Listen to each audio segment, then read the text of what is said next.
Hello, my name is Chuck Sicard, Global Partner Marketing Manager here at Progress. This is part of an ongoing monthly series of partner product enablement webinars we're calling Insights into Sitefinity. Today's webinar is titled Drinking Our Own Champagne, a look at how Progress uses Sitefinity. As is the case with many global companies, website downtime is simply not an option at Progress. That's why we use Sitefinity CMS to power our digital presence. Thanks to Sitefinity, we can serve more than 16 million page views to visitors every month while maintaining a 99.99% uptime rate. Anyone could get similar results with Sitefinity so long as you follow the right steps. Peter Filippov, a developer advocate for Sitefinity, will walk you through our continuous delivery setup, deployment processes, monitoring and troubleshooting practices, and finally, performance optimization strategy. With that, I'm going to hand it over to Peter. Hello everyone, and thank you for joining today's webinar, Drinking Our Own Champagne, or How We Develop Websites here at Progress.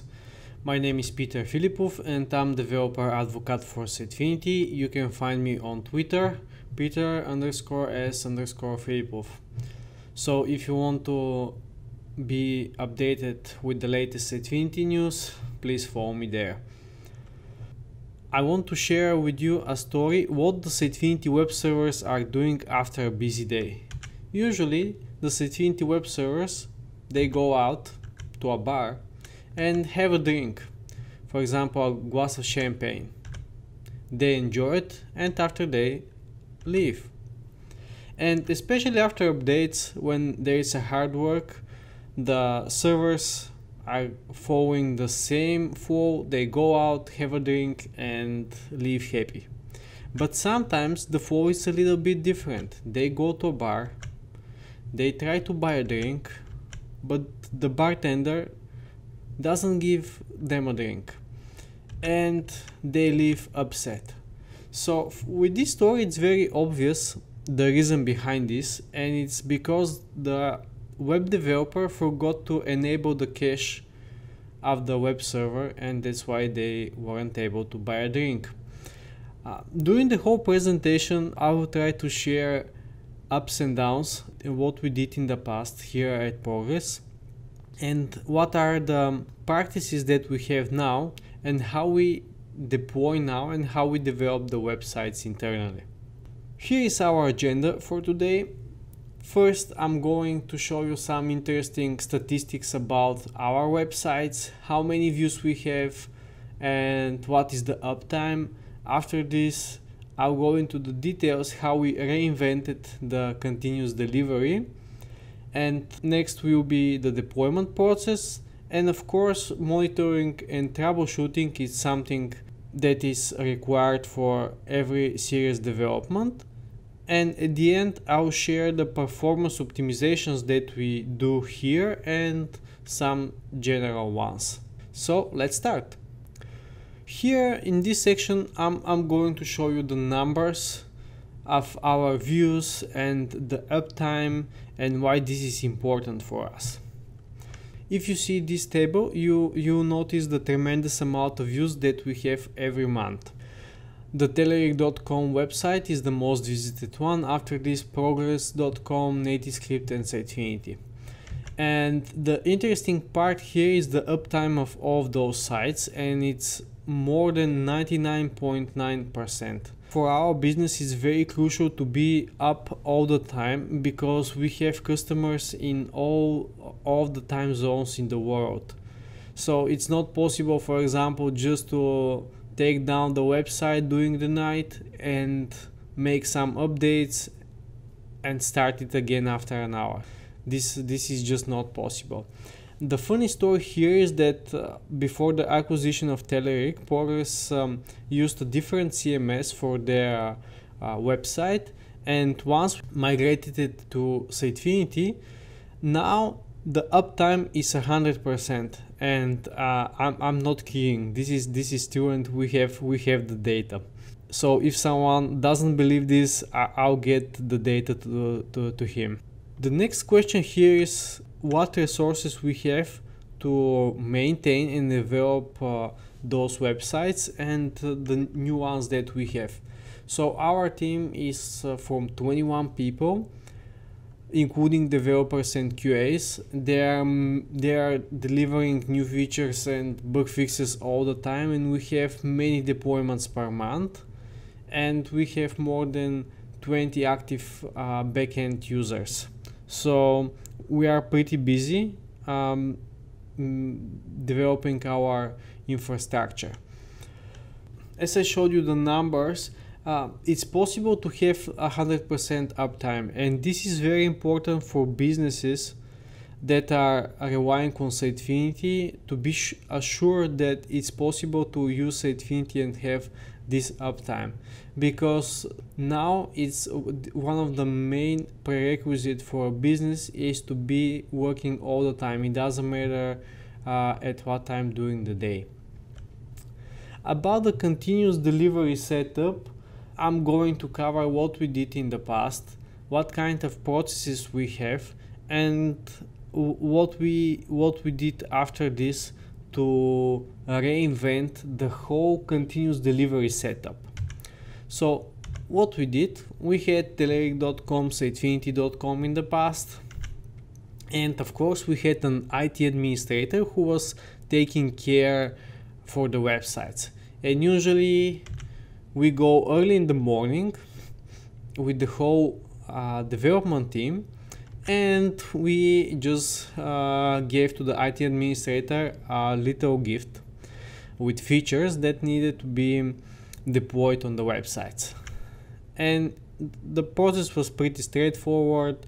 We give the updates, but sometimes the problem was that we made some mistakes and we introduced some bugs.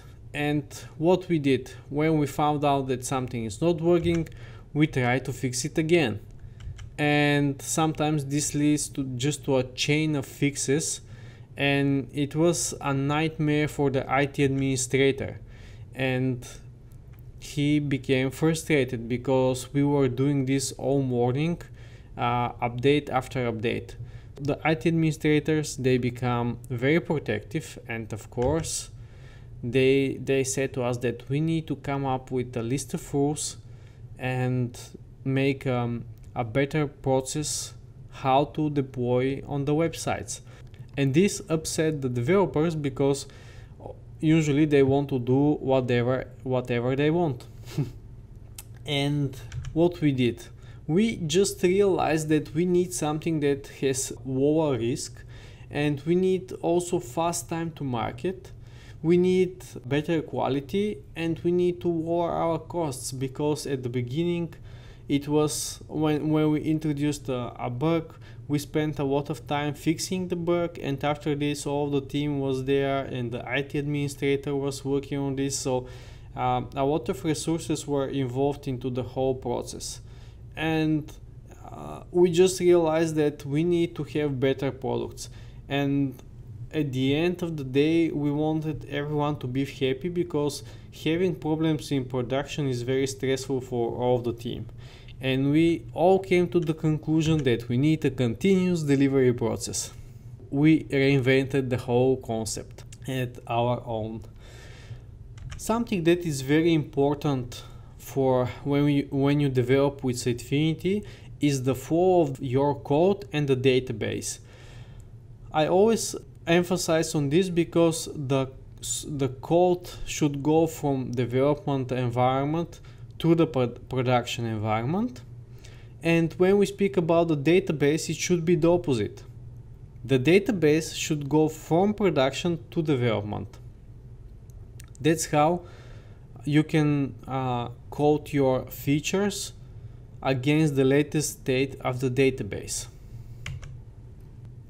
For our websites, usually we have 4 environments. The first one, it's a single machine that is used by the developers to develop the features and fix bugs.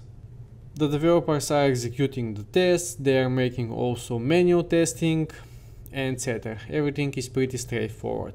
Once they commit their code goes to the system integration tests. It's an NLB setup with 2 nodes, and all of the tests are executed again. Once everything is fine from here, When all the tests are executed, the code is promoted to the user acceptance test environment. It's again an NLB setup with 2 nodes. And here the stakeholders are assuring that the feature is implemented as it is. Once everyone agrees that this is the requested feature and that's what we need, the code is promoted to production. And the production setup is usually a machine. It's usually a load balancer with 2 or 4 nodes, and it has heartbeat tests that are testing all of the features on a certain period of time. So as you noticed, all of the environments except the dev one are very similar as machine setup. And this is very important for us because we want to create environments that are really close to the one that is on production. Because this will help us to tackle all of the problems that can appear on the production servers. About the databases, we are making backups on each environment. And of course on production it's the most important one. We are making backups there every 15 minutes. On the UIT environment we are making backups weekly, as on the system integration test environment too. About the syncs between the databases, we are trying to do this monthly, and when the developer needs the latest state of the databases, this is done on demand. Usually when we have new big features, we try to update to have a sync between the databases, because we want to assure that everything will work on production, and this way we are going to avoid any kind of problems when the new features become live. And here I want to mention the export for deployment feature, which is introduced in Sitefinity 9.2. It helps developers to make database changes, and once the code is promoted to the different environments, those changes are applied directly to the database scheme and everything is updated. So this feature helps developers to avoid any kind of manual work of updating fields and content types manually.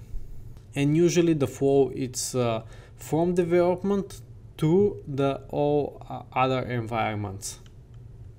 The whole release process needs a tool that can handle all of those operations, and we spent time to implement it. With our deployment tool, it's very easy for us to promote and to deploy different packages with different features between the environments. And only with just a click of a button, now we can promote those packages, and when we find that something is not working properly, we can easily roll back to a previous version. We highly recommend to the teams to invest some time in a similar tool, because this is going to help them a lot. Having a good continuous delivery setup and having a deployment tool, this makes our time to market very fast. And it's also error prone, because once we find out that something is not working correctly, it's easy for us to roll back to a different version or to deploy a new package with the fix. About the deployment process, I'm going to share with you how we update our production environments, because all of them are in a load balanced scenario with many servers. So how does it work? The first thing that we need to avoid is the downtime, and that's why we're using NLB setup. And we usually update each node after another until all of them are updated, and we plug the nodes into the load balancer. Also, after update, the next thing is that we need to have a great performance, and we need to warm up our feature, to warm up our pages. and we are using the warm-up feature that comes with Sitefinity. And once, for example, when we have DB changes, we are using export for deployment feature. So all of those three prerequisites are coming out of the box with Sitefinity. So you can use the features to help you to have great performance and to make the whole changes possible. Here is how it works. We have an NLB setup in production and we have 4 servers. When we want to update and deploy a new package, usually we take off the node from the load balancer. We upload the package, we start it up. When we start the node, the changes on the export for deployment changes are applied to the node, and it's warmed up after this with the feature, and we are ready to go. The node is included again in the NLB setup, and this is done for all the nodes from the load balancer. That's how our production environment is updated. About the continuous delivery setup, when we have load balancer, we need to be sure that the code is the same on all of the machines. And something that is very important is that we need to restore our databases and to code our features again the latest version from production. And when you want to have high uptime, we recommend to use an NLB setup, because having a lot of nodes, you can easily update one after another, and when you have spike in the traffic, it's easily handled. The warm-up tool is very useful, because when a server is updated or restarted, it keeps your pages pre-compiled.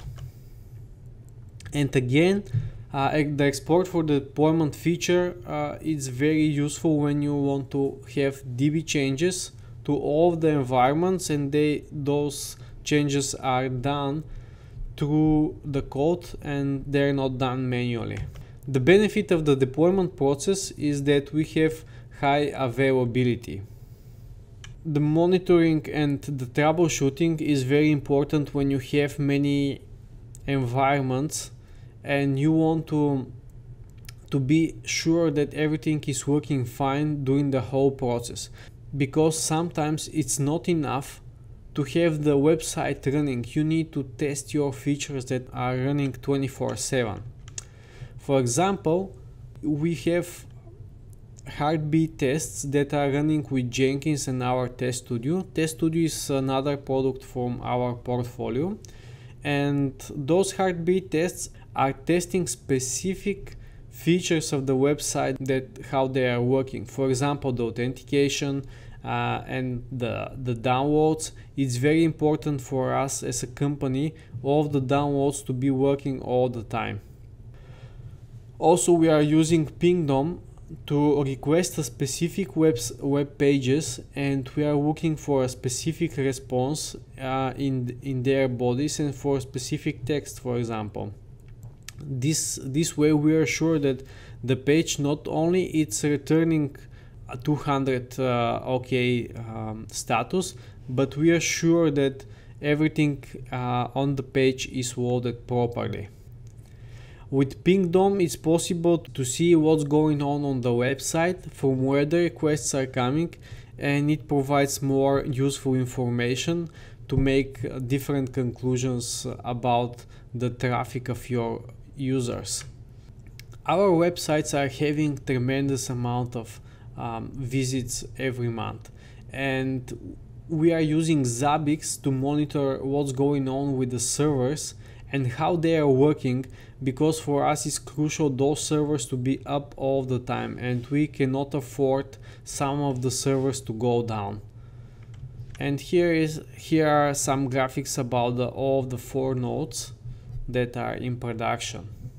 When you have so many users, visits, etc., errors are coming and the data logs are very long, and here we use Elastic Stack to visualize the errors and to figure out what's going on, what are the error messages, and how we can tackle them better. With the monitoring and troubleshooting, we can find the bottlenecks and also test the features, because for us it's not only the site that it's live, but we need to assure that the features are working all the time. So in this section I'm going to share with you about how we make optimizations and how they help us between the websites, and also some specifics between all the Progress websites. First, we are using CDN for our libraries, and we are using, of course, page warm-ups after every upload or restart. And here the interesting part is that we are using CDN for our CSS and JavaScript files, and also we have some conventions because our websites are sharing some of the CSS and the JavaScript, so it's very useful for us to have a specific CDN for them. And we are making optimizations on the image uploads. Also, having many people working on the backend and generating articles, one of the common problems is that they are uploading images that are 15 megabytes, for example, and we are using Kraken.io. We optimize those images as in regards of size. This sample is on GitHub, so you can find it there. Along with the performance optimizations that we are doing internally, I want to share some general guidelines with you. The first one is that we also have health check support. It means that from a third-party app, you can make calls and see if the website is started, if the database is running, and etc. So this is a built-in functionality in Sitefinity. I would say that we highly recommend to people to use version 10, at least version 10.1, because many performance optimizations are coming with this version. The startup time is cut on half. We also published recently a separate webinar only on performance, so if you are interested you can go and watch it. With the storage mode set to auto and in combination with read only, you can make configurations between all of the environments only with package deploys without going to the admin settings and changing something manually. And using the read only mode, it disables the administrative the admin settings in the backend, so no one can change them manually. The export for deployment, it's very useful for developers when they want to make DB changes, and they are automatically applied to the different environments without the need of going and changing the content types from the backend manually. Because of the storage mode and export for deployment, we recommend site sync to be used only for content sync. The add-ons, with the add-ons you can have one implementation across different instances. So if you have sites that are having similar functionalities and you want to share the functionality between them, just use the add-ons, implement it once and just distribute it across the websites. What we cover today is that 100% uptime is possible. Also, having a good continuous delivery will make you your time to market faster. Investing in deployment too will make your availability much higher and will make all the process of the deployment much easier. Using different tools to monitor and troubleshoot will make your life much easier. And of course, you need to be sure that everything is fully optimized to bring the better experience for your customers. That's all from my side. Thank you for joining today's webinar, Drinking Our Own Champagne, or How We Develop Websites here at Progress. That's all from my side, but I'm open for questions. Please ask. As a reminder, if you have any questions, please submit them via the questions panel to the right of the screen. Peter, we do have a few questions that did come in during your webinar, so let's jump right in. First question, which version of Sitefinity are your websites using? We have many websites in the company and we try to stick to the latest version of the CMS since it's the most stable one and has all the new features in it. Terrific. I do have another question. Have you ever had big failures that stop your systems from working for a long period of time? No, when we had introduced a huge bug in production environment, we rolled back to the previous version, and now having a deployment tool makes everything really easy. And we do have another question. Do you use NLB setup for all of your sites? Yes, we do, because all of them are handling big loads of traffic and we cannot afford to go down. But keep in mind that the underlying machine setup always depends on the case. For example, on some websites we have only 2 machines, on some we have 4, etc. That's terrific, Peter. Thank you for answering those questions. As mentioned at the beginning of this webinar, for the sake of time, we're going to end the webinar now. Don't worry, if you have submitted any questions during this webinar, they have been captured and we will be answering them directly to you via email. Thank you all once again for joining us today.